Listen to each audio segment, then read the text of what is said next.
Are you dealing with a closet narcissist and maybe you don't even know it? By the end of this video, you're going to know exactly what a closet narcissist looks like, how to spot it, and maybe how to run away if you need to. Hi, I'm Rebecca Zung, top 1% attorney and the author of the books Negotiate Like You Matter and Breaking Free, a Step-by-Step Divorce Guide.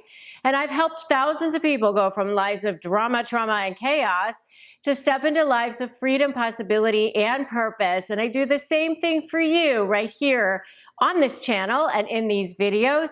So before we go any further, make sure you hit that subscribe button, hit that notification bell so that you can be notified every time I upload a brand new piece of content. Now, are you dealing with a closet narcissist? You're not exactly sure if the person that you're with or that you're dealing with or is in your life is a narcissist, and you're thinking to yourself, you know, I'm thinking things don't seem right. They just aren't feeling good. You just know in your gut that something isn't the way that it's supposed to be, but you're just not sure what to call this person. Are they a narcissist? I know that sometimes when I've been dealing with narcissists in my own life, when somebody pointed out to me that a person might be a narcissist, I remember thinking, I don't think that person is a narcissist. I mean, I think that person is like extremely insecure, but narcissist? No. Because to me, a narcissist was that person that was out there like telling everybody how great they were all the time. And, you know, obviously you've got the other side of what a narcissist is, which is that they don't have the capacity to care for or love a person. And to me, that's what a narcissist was. It was like a really obvious thing. I never really thought about the fact that a narcissist could actually be what we call a closet narcissist, also called a covert narcissist. And covert narcissists, in some ways, I think are one of the most dangerous types of narcissists because you can't spot them. And so if you're wanting to know more about why I think they're dangerous, you should definitely check out my video on the most dangerous type of narcissist, and I'll drop a link to that below. But a covert narcissist, I think, is dangerous, or closet narcissist, because they're so hard to spot, because you really aren't sure what you're dealing with. They do these crazy things, and you know things aren't right.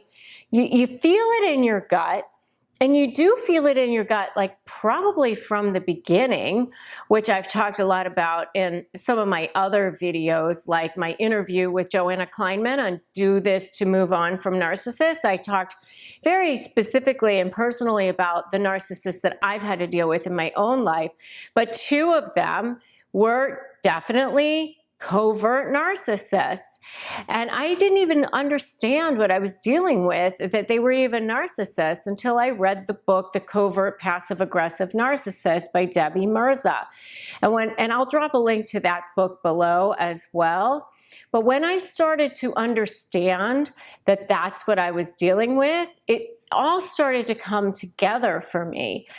But remember that all narcissists have no inner sense of value. They have to derive all of their value from the external.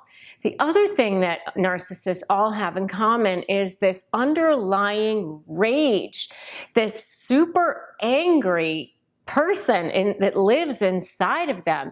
They hate the world. They hate themselves. So they hate anybody that comes close to them. So it's way easier to spot in a malignant narcissist who's just outwardly angry and nasty and has a horrible temper and can be prone to fits of violence. But the closet narcissist, the covert narcissist, doesn't act that way. They have this inner sense of rage and resentment and anger and bitterness that the world hasn't given them what they feel that they deserve, that they haven't achieved what they think they should have achieved because no one has given it to them, because the world isn't fair, because things haven't gone the way they should, because it's this person's fault or that person's fault, or this happened or that happened. It's never anything that has anything to do with themselves. So they're deeply angry, oftentimes very depressed. They will often tell you that they're depressed, and they have this festering thing that's inside of them, but they don't show the world. They'll tell you that they're depressed, or they might tell you that they're sick, or they might tell you that the world isn't fair, but you don't understand the depths of what's going on inside of them unless you get close enough to them to be their target or their victim.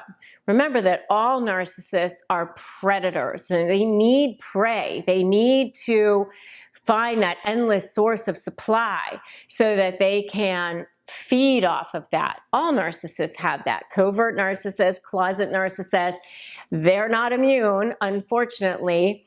So, but the problem is that these closet narcissists or covert narcissists are often seen in these positions where they're going to have a tremendous amount of respect and be seen as very caring or warm or loving or kind or generous. They're often in positions of, like clergy or psychologists or lawyers or doctors or politicians, things like that, where they're going to be respected, but they also have this underlying rage and anger. So what you will see in them is this passive aggressive behavior where they do these little things that just kind of drip, drip, drip on you, and you know that it's not right. But when you go to tell somebody about it, the other person goes, well, that doesn't seem so bad. The person seems so nice. I'm sure that must be a mistake. I'm sure that must be inadvertent. I'm sure they didn't mean it. And then that actually only serves to have you be victimized again, because now not only have you been victimized from the closet narcissist, but now you're also being victimized by this person, and the person doesn't even mean to. They're just thinking, well, I don't see that. I don't see what you're seeing. So then you actually start to think that you're crazy. I mean, and they use these gaslighting tactics as well, like, oh, we had that conversation and you agreed to that. Don't you remember? And you never had that conversation, but then you start to, when they start doing that over and over again, you start to kind of question your own sanity. You start to feel like you have scrambled eggs as brains. They talk in this toxic stew type of language and communication that literally starts to scramble your brains after a while. So some of the other ways that you'll see these closet and covert narcissists act is they'll do something called withholding sex, withholding finances, withholding information. They don't give you information. You find out about it and you say, why didn't you tell me about that? Something like that. Another thing that they do is show up late. You expect them to be there on time. You expect them to show up at a party. You expect them to show up at a function. You expect them to be home on time. You expect them to show up at, a dinner date or whatever it is, and they're just late, and they're late all the time. It's just these little ways of showing that they don't respect you and they devalue you, and it's also a way of gaining control. Another thing that they'll do is not do something that they promised. And when you ask them about it, they'll say, oh, I forgot, or oh, yes, I'll get to that, or oh, here it is. And it's just sort of like this half-assed thing that they just threw together. Like when I was dealing with a covert narcissist in a business setting, I would ask this person, oh, you said you were going to do this. Where is it? And of course, why didn't the person just do it in the first place, right? They made me have to ask for it. And then when I would ask for it, I just wouldn't get an email for the next several hours. And then suddenly I would get an email response, but it was very clearly like half-assed, put together. It was only because I asked for it that they decided to do it. And then they are just kind of showing me that, they weren't really going to do a good job with it, that kind of thing. So not doing what you asked, or not doing what you asked well, or not doing what you asked on time. Another way that they act is not being there for you when they led you to believe that they would be there for you. So you expect them to show up and help with a particular event, and all of a sudden they're not available, but they don't tell you that until, you know, right before the event started, or maybe they just don't tell you that at all and they just don't show up. And then down the road, they'll say, oh, I got tied up, and oh, you know, I didn't mean to not show up, or whatever. But, you know, maybe they'll apologize and maybe they won't, but it's too late because you already had to figure out what to do without them. Or you have an agreement that you're going to, you know, purchase tickets together on the next day or something, and then they went ahead and they just do it without you.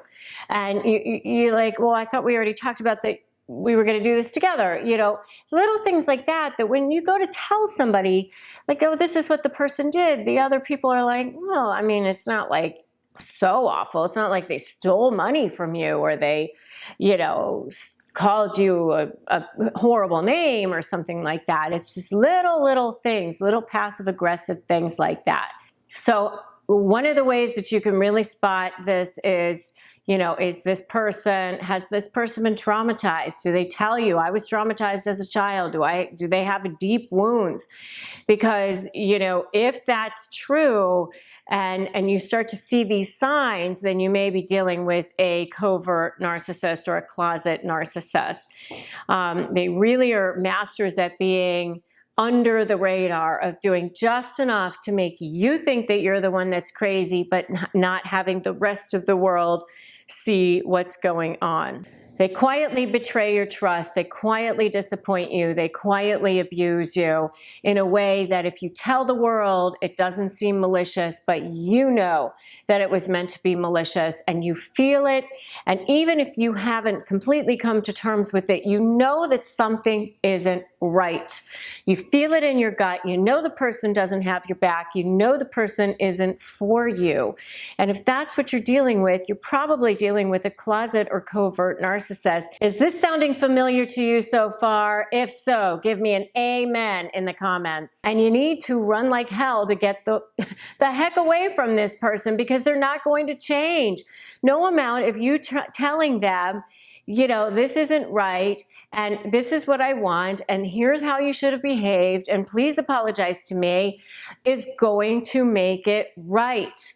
It just isn't, unfortunately. If you are dealing with a covert narcissist and you are getting ready to negotiate with this person, you definitely want to grab my free Crush My Negotiation prep worksheet. You can get it at the link below, or just go to winmynegotiation.com. If you want additional support, come on over and join me in my free private Facebook group. It's called Narcissist Negotiators with Rebecca Zung, and I'll drop a link to that below as well, so that you can join us over there. If you like this video, give it a like, give it a share, drop me a comment, let me know that you were here. And if you haven't already subscribed to my channel, now is a perfect time to go ahead and do that. And remember that today is a great day to start negotiating your best life. I will see you in the next video.